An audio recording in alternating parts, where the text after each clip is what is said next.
Assalamualaikum warahmatullahi wabarakatuh. Selamat pagi anak-anakku semuanya. Semoga kita dalam keadaan sehat walafiat dan dapat menyelesaikan tugas hari ini dengan sempurna. Sebelum kita memulai belajar hari ini, anak-anakku semuanya, kita berdoa dulu sesuai dengan kepercayaannya masing-masing. Hari ini kita akan belajar tentang tema 3, subtema 4, PB4. Materinya adalah bahasa dan PPKN. Tujuan kita belajar hari ini, kita akan si anak-anak bisa membuat sebuah puisi pendek tentang perubahan wujud benda yang ada di sekitar kalian sesuai dengan pengalaman pribadi kalian masing-masing. Boleh dengan bantuan kakak atau omnya atau tantenya atau mamanya yang ada di lingkungan keluarga, dengan cara kerjasama dengan antar keluarga agar terjalinnya suatu saling menghargai, menghormati, dan mempererat tali persaudaraan. Nah, kemarin kita belajar tentang karya sastra. Karya sastra itu ada karya sastra lama, ada karya sastra baru.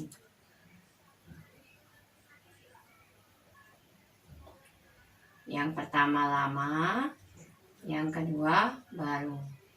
Yang lama ini contohnya dongeng, sudah kita bahas yang kemarin dongeng. Ada lagi pantun. Nah, yang baru ini adalah puisi. Nah, ini yang akan kita bahas ya, puisi. Puisi ini adalah salah satu karya sastra baru yang isinya tidak terikat oleh bait dan baris. Dan tidak terdiri dan tidak terikat juga oleh 8 sampai dengan 12 suku kata. Jadi katanya bebas, banyak dalam satu baris itu tidak ditentukan berapa suku katanya. Ya, jadi bebas, boleh 1 suku kata, boleh 2 suku kata, ya. Tapi kalau pantun harus dari 8 sampai dengan 12 suku kata dalam satu baris. Nah, kalau puisi ini anak-anak semuanya dia tidak terikat oleh semuanya. Jadi dia bebas, makanya dia itu adalah puisi adalah karya sastra baru. Nah, di sini di halaman 186 ini adalah cerita tentang membuat puisi tentang mengembun. Nah, proses perubahan wujud benda mengembun. Jadi dia yang membuat proses perubahan wujud benda mengembun. Jadi dia membuat puisi yang merupakan kadang pengalamannya sehari-hari ia temui sehari-hari di pagi hari. Nah, ya, di sini Ibu bacakan kembali. Ibu bacakan, embun di depan rumahku. Embun di depan rumahku.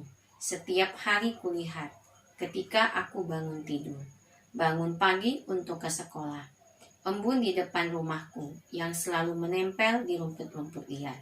Di tiap tangkai ilalang hijau dan pohon melati. Airnya jernih dan bersih. Nah, jadi ini merupakan pengalaman dia sehari-hari yang sering ia temui dan ia sering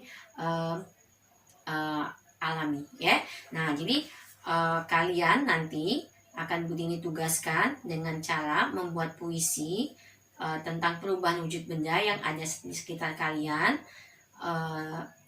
tentang yang pernah kalian alami, ya. Bebas, perubahan wujud bendanya bebas, tapi isinya tentang perubahan wujud benda. Apakah itu tentang mengembun juga boleh, tentang misalnya mengkristal, atau tentang apa boleh, semuanya boleh tentang perubahan wujud benda, ya.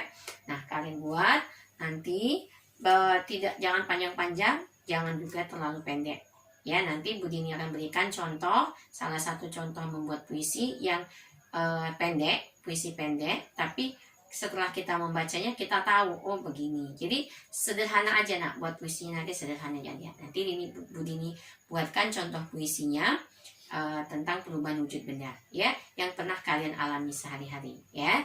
Nah, sekarang Budini akan hapus dulu ini dulu.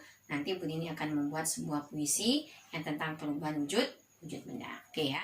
Nah, ya, ini air es kesukaanku. Nah, berarti kita perubahan wujudnya adalah mencair. Air es dingin dan menyejukkan di tenggorokanku. Apabila hari panas, ku tak sabar untuk meneguknya. Nah, ya. Nah, ya. Jadi buat terserah mau buat kalimatnya sendiri, bebas ya. Yang penting kalian belajar membuat puisi. Cukup seperti ini ya tidak apa-apa, cukup seperti itu tidak apa-apa. Jadi buat ke puisi semampu kalian, kreasikan kemampuan kalian. Ibu yakin kalian pasti bisa membuat puisi. Puisinya bebas, pengen lihat-lihat di Google juga boleh ya. Jadi belajar membuat puisi. Puisi itu bagaimana? Puisi itu adalah salah satu karya sastra yang modern. Jadi salah satu karya sastra yang modern yang tidak terikat oleh baris dan bait. Ya, yang mana baris? Nih, ini namanya baris. Yang bait itu yang mana nih? Apakah dianya satu baris itu harus, saya ini namanya baris. Apakah satu baris itu harus 4 bait? Tidak. Jadi satu baris itu mau 10, satu bait itu mau 10 baris boleh. Kalau puisi lama itu satu bait terdiri dari 4 baris. Satu bait ya. Nah, itu ini puisi, ini namanya puisi karya sastra baru.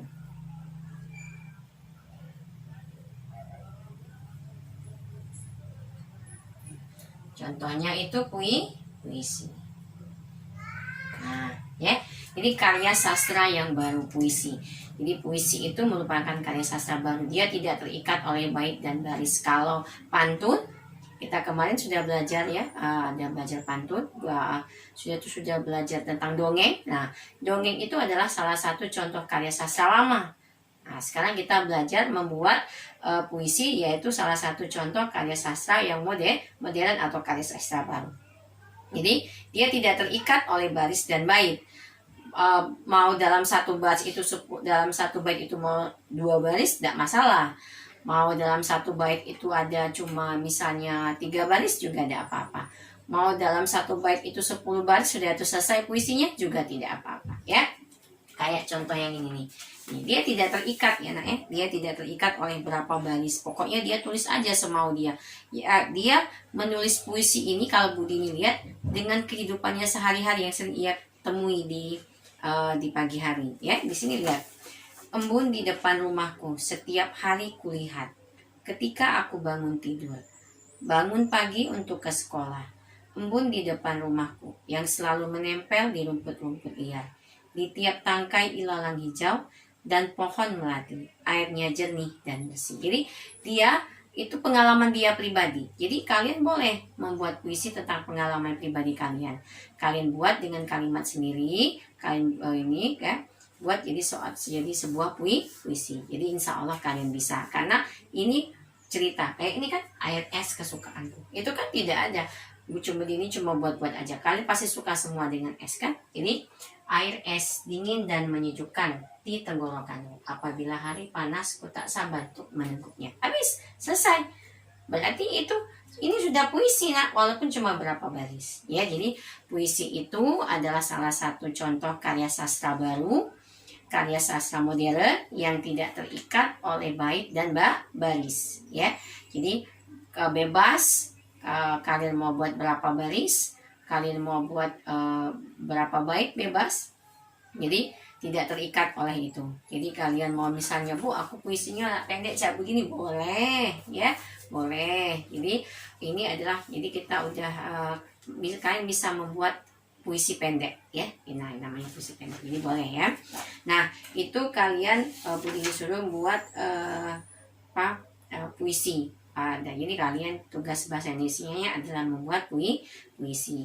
Nah, kita kadang begini pernah menjelaskan bahwa dalam satu keluarga itu harus ada saling tolong menolong, saling menghargai, saling membantu agar terjalinnya persaudaraan antar keluarga. Nah, begini berharap Bu, berarti boleh enggak Bu kakek kalau aku dibantu ngerjain puisi ini oleh kakak, oleh tante? Oh, boleh saja. Dibantu ya, bukan dibantu untuk ditulisin, tapi dibantu untuk mencari kata-katanya. Boleh ya. Itulah gunanya kita saling kerjasama dalam keluarga. Karena dengan begitu kita tambah lebih banyak kosakatanya. Jadi, dibantu oleh tantenya juga boleh, dibantu oleh dengan mamanya juga boleh. Membuat puisinya, nggak usah panjang-panjang puisinya nak ya.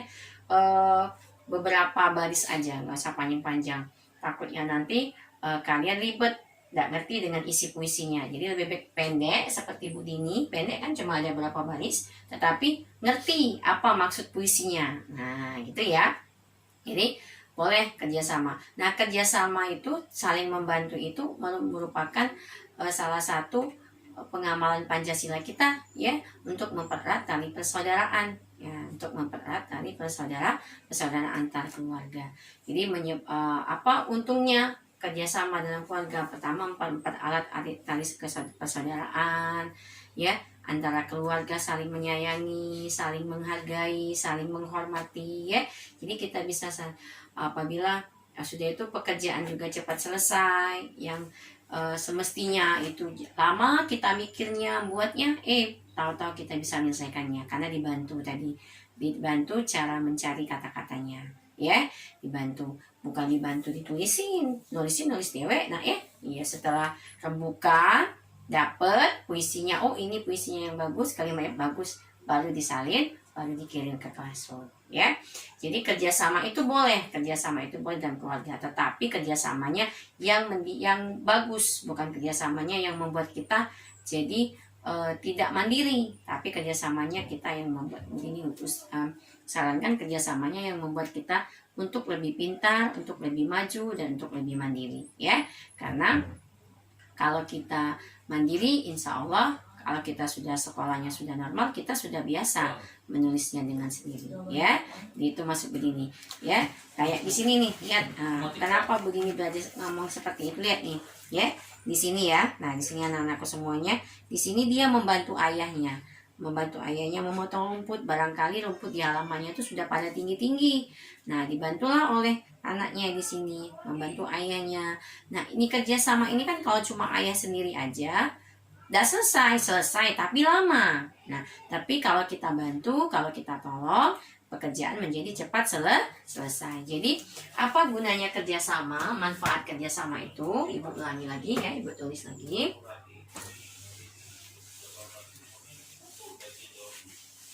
Jadi manfaat kerjasama itu, kerjasama mau di lingkungan keluarga, mau di lingkungan sekolah, mau di lingkungan masyarakat, manfaatnya sama ya. Ulangi lagi.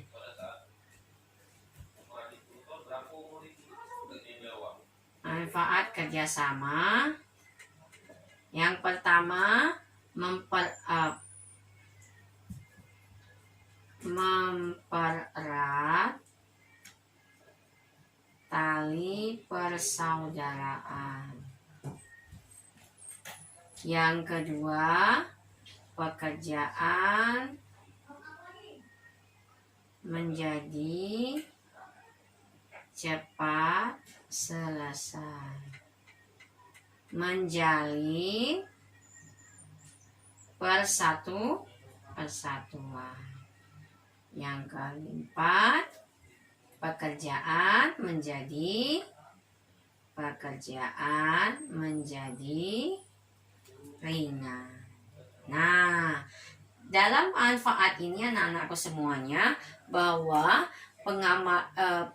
pengamalan dalam saling kerjasama ini ya, dalam saling membantu dalam manfaat kerjasama ini adalah pengamalannya adalah sila keberapa?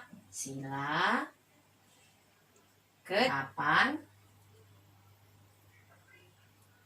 sila ketiga. Jadi persatuan Indonesia ya. Jadi manfaat itu mau di lingkungan keluarga, lingkungan sekolah, lingkungan masyarakat, pokoknya manfaat kerjasama itu hanya ini. Jadi mempererat tali persaudaraan, pekerjaan menjadi cepat selesai, menjalin persatuan, dan pekerjaan menjadi ringan. Nah itu aja materi kita hari ini, yaitu tentang bahasa Indonesia sama PPKN. Tujuannya Bu Dini menjelaskan pelajaran hari ini, kalian belajar agar kalian bisa membuat sebuah puisi tentang perubahan wujud benda yang ada di sekeliling kalian. Nah ya, yang kedua, kalian bisa tujuannya agar kalian tetap saling menghargai, saling menghormati sesama anggota keluarga dalam menyelesaikan kegiatan-kegiatan yang ada di rumah dengan saling kerja sama. Jadi tetap terapkan hidup saling kerjasama, saling tolong-menolong antar keluarga, baik itu di lingkungan keluarga, lingkungan sekolah, dan lingkungan masyarakat. Ya, Ibu akhiri dengan Wassalamualaikum warahmatullahi